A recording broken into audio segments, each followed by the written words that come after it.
everyone, it's me Uncle John. Today I am going to read S5 5073. Junie B first grader, Shipwrecked.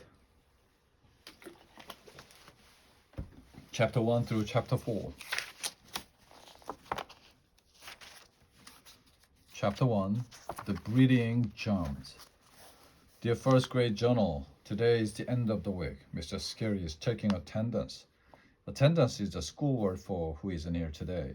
There are lots of children are sick in room 1. I'm gonna count them, I think. And he ran straight out. Oops. I'll be back in a minute. Okay, here is a teensy problem I just ran into. Cause how can I count the people who aren't here? On account of they didn't show up, apparently. Taking attendance is harder than it looks. I put down my pencil to think about this situation. Only I didn't even have time to concentrate hardly. Cause all of a sudden there was a noise on the other side of the room. I turned my head to look, and Spoleto, a boy named Roger, throwed up on the floor. Oh my goodness. It was the disgustingest thing I ever saw. Also, the air did not smell delightful. I held my toes and closed my eyes. Only too bad for me, because my dumb bunny eyes have a brain of their own. And they kept on sneaking peeks of the Spoleto. It was Cheerios, I believe. Finally, I put my head on my desk, and I covered up with my arms. Only just then, more trouble happened. It's called a boy named Sheldon couldn't stand the Spoleto. So he jumped up from his chair and he ran straight out of room 1. And that was a surprise, I tell you. Mr. Scary ran after him. He brought Sheldon back in a jiffy. Then he quick called the school nurse, Mrs. Weller, on the phone. And he told her that we need her help right now. Hooray! Hurry, he said, fast! And so Mrs. Weller zoomed to room 1 as fast as a speedy rocket. And then she hurried over to Roger. And she talked to him in a calming voice. And she said everything is going to be okay. Roger hanged his head, real embarrassed. I felt sorry for that guy. Also, he was making me ill. Finally, Mrs. Weller helped him get up from his chair, and she held his hand, and she took him to her office. After that, room 1 could not do any work on account of how can you do work with Spoleto on the floor? Only hooray, hooray, cause pretty soon our janitor named Gus the Baloney came rushing through the door. I jumped right up and I saw him. Gus Baloney, it's me, it's Junie B Jones, I hollered out.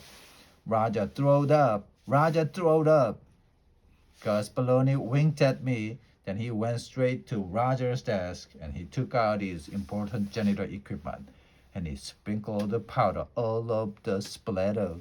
And wow, that stuff swept up like a miracle. We couldn't believe our eyeballs. Wow, said my friend named Lenny. See, wow, said my other friend Jose. That powder is like magic. I sniffed the air. Yes, it is.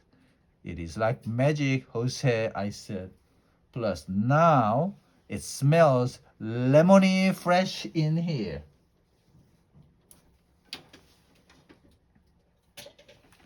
Other children sniffed too.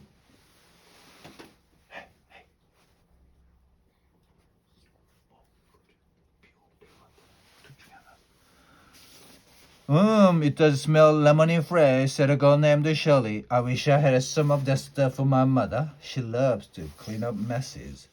Mine does too, said my bestie's friend named Herbert. Then all of a sudden, Herb springed out of his seat very excited. Wait, hold on, my mother's birthday is on Sunday. And so that's what I'll get her. I'll get her a tub of that magic powder. What's the name of it, Mr. DeValone? What's it called? Gus Balloon's face went kind of funny. He glanced his eyes at Mrs. Scary and then back at Herbert again. Finally, he ran his finger through his bald hair and he said the name of it, the vomit absorbent. He said kind of quiet, it's called the vomit absorbent. At first, Herbert just stood at his desk, very frozen. He did not say any words. Then after a minute, he did a little shiver and he sat back down. Maybe I'll just draw her a picture. Gus Baloney nodded. Then he packed up his stuff and he waved goodbye to room 1, and Mr. Scary walked him into the hall. While he was gone, Sheldon put his lunch sack on his head. As soon as Mr. Scary saw it, he tried to take it off. But Sheldon held on tight. No, don't. I need this, he said. If I stand here, I won't catch Roger's germs. I raised my eyebrows at that remark. Yeah, only I don't get it, Sheldon. How can you catch Roger's germs? Because Gus Baloney just swept them up in his bucket, remember? Sheldon talked to me through his back. Roger's germs aren't just in the bucket, Junie B. Whenever somebody throws up the germs to shoot out in the air, all over the place, then if somebody else breathes that same air, those germs can get sucked right up at their nose and nostrils. I did a little cringe at that information. Then I looked all around in the air, and very slow I lifted my head, and I closed my nose, nostril. Room 1 watched me. Then one by one they closed their nose, nostril too. So all of us held our noses tight with our fingers, and we didn't breathe for the whole rest of the morning. Chapter 2, letting go. It's not easy to hold your nose and eat a sandwich. You cannot swallow good like that. Also, you can't actually breathe. The reason I know this is because room 1 kept on holding our noses while we ate lunch. My ears felt black when I chewed. I tapped on my friend Herbert. I'm not enjoying my cheese sandwich today, I said. Me too. I'm not enjoying my sandwich too. Plus, I don't even know what I'm eating because I can't taste what's under my lettuce. I thought for a moment, and then I tapped on him again. Yeah, only what if you are eating something you hate, I said. Herb thought too. Then he quick put down his sandwich, and he lifted up the bread so both of us could see. We leaned our heads in real close. Letty and whose head leaned their heads in too. This is only a guess, but I'm thinking tuna salad. Lenny shook his head. I'm thinking ham spread. Herb made a face. I'm thinking I'm done, he said. After that, he got out his apple. He tried to take a bite, only he couldn't actually get it in his mouth. On account of he was still holding his nostril. Finally, Herbert got frustration in him. I give up, he growled. Then he let go of his nose. He breathed in a big sniff of air. Yeah, he said, it looks good to that. Good to do that. I let go of my nostril, then breathed too. Air. May's whole mouth came open. She did the cuckoo sign at us. You two are crazy to do that. Dirty, nasty germs are getting sucked right up your nose. This very minute, I bet. I look surprised at that news. Really, May? Thank you for telling me that. Then I leaned over next to her, and I breathed out my nose air on her shoulder. They're all gone, I said. May did a gasp. You. She hollered real loud. Then she jumped right up, and she tattletale to Mr. Scary at the front of the table. Mr. Scary, Junie B Jones breathed nose air on my shoulder. Now I've got germs on me, she yelled. Mr. Scary kept on eating his lunch. He was pretending May was not there, I believe. May kept on tapping on his arm. She wiped the shoulder. Nose air, she hollered in his ear.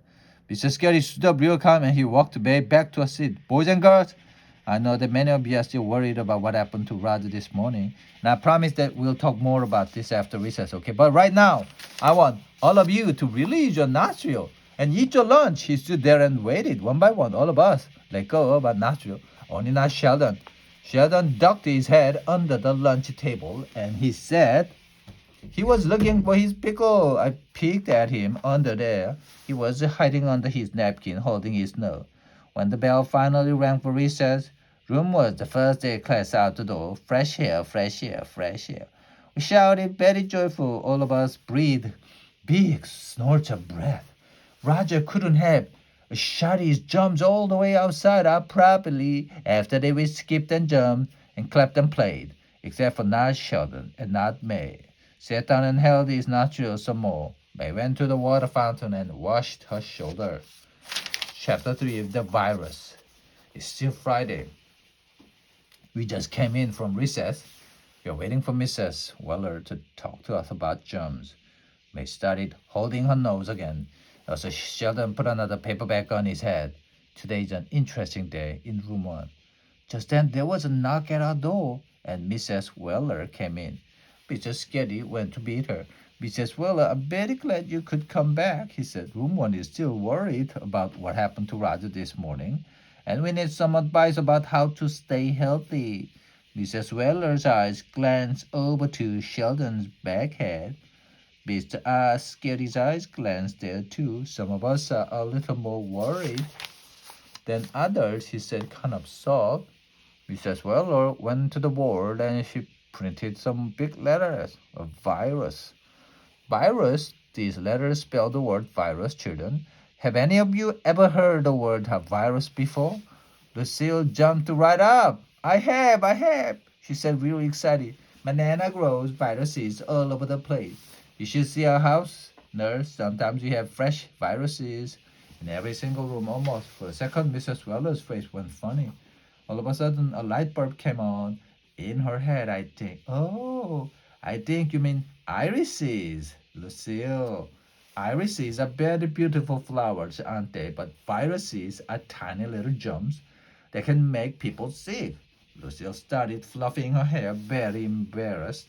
Then she fluffed and fluffed and fluffed, until finally she sat down again.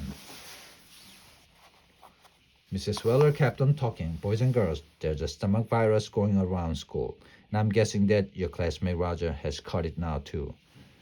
May nodded her head and pointed at herself. That's why I'm holding my nose. See me, Mrs. Weller? I'm being smart by not breathing the germy air. Mrs. Weller looked kind of puzzled. Yes, but you're still breathing, May. The air is simply going in your mouth instead of your nose. May looked shocked at that comment. Mrs. Weller smiled. I'm sorry, dear, but I'm afraid it just doesn't help to hold your nose. In fact, one of the easiest ways to catch a virus is to touch your nose with germy hands. May didn't move a muscle. She just kept on sitting there looking surprised. Finally, I leaned over and tapped on her. I think that means you know the squeezer. Lenny and Herb laughed real loud. They enjoyed my humor. After that, Mrs. Weller printed 4 rules on the board about how to stay healthy. Number 1, do not share straws or glasses, or forks or spoon. Do not share food or drinks. Keep your hands away from your mouth, eyes, and nose. Wash your hands often with the soap and water. She put down the chalk and glanced over at Sheldon again. Oh, and I'm sorry to have to tell you this, but you can't really hide from germs either. So for those of you wearing paper bags on your heads, there are probably thousands of germs in there with you. For a second, Sheldon sat as still as a statue. All of a sudden, he shouted real loud, "Oh!" and he pulled off the bag. He zoomed straight to the sink. He washed his hands and face with the soap. He washed his arms and his legs with a paper towel. He took off his shoes to wash his feet. But Mr. Sketty said, "No, we're not doing a full body scrub, son. Your face and hands are enough." Sheldon looked upset. "But germs can get on other places too. Like what if someone drools on your arm? What if you get burped on? What if you fall down on top of a sick person and she sneezes germs right directly up your nostril?" Rolled his eye. "Come on, Sheldon. Now you're just being silly. I've been around a long time, and believe me, no one has ever sneezed germs directly up my nostril." He took Sheldon's hand and he set him down again. Mrs. Weller had to go back to her office, but before she left, she took us to the sink and she showed us the right way to wash our hands. Room lined up and washed very perfect. We waved goodbye to Mrs. Weller. We were sad to see her go, because now we had to do schoolwork, probably, and here is what we didn't know.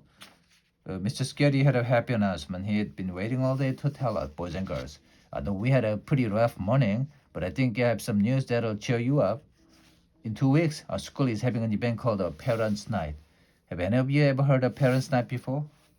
I have. My sister told me all about it. She said, Parents' Night is the night when parents come to school and they poke their nose in your business. Mr. Scary did a little frown. Yes, well, I don't really think that's the best way to put it, Lenny. Your parents don't come to poke their noses in your business. Parents are interested in what we do here in school. So sometimes they like to come to the classroom and spy on us, said Jose.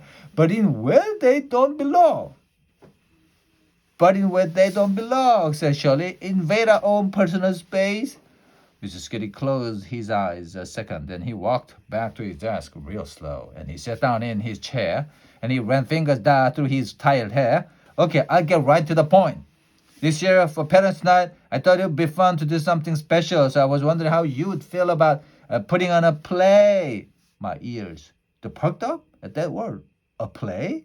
I said kind of through it. A play? A play? Then all at once, the room was steady, clapping and clapping. A play, a play. Yay, yay, a play. Springed out of my chair and a lot about play, Mr. Scary. On account of last summer, I went to a real actual children's theater, and I saw a play about a mouse. And that thing was a hood, I tell you. And so maybe we can do a mouse play too. Mr. Scary smiled. Yes, well, I'm sure a mouse play would be fun, Junie B. But since it's October, our play is going to be about Christopher Columbus, he said. We celebrate Columbus Day this month, remember? Parents now will be perfect timing. I thought it over a second. Then I shook my head. Nope, sorry. I think a mouse play is still the way to go here. Mr. Scare said, thank you for my opinion and please sit down. I tapped my foot, kind of annoyed. Then I gazed my eyes around the room. Okay, would rather do mouse play. Please raise your hand, I said. Mr. Scary snapped his fingers at me. Snapping means the conversation is over, I believe. I sat down. The end.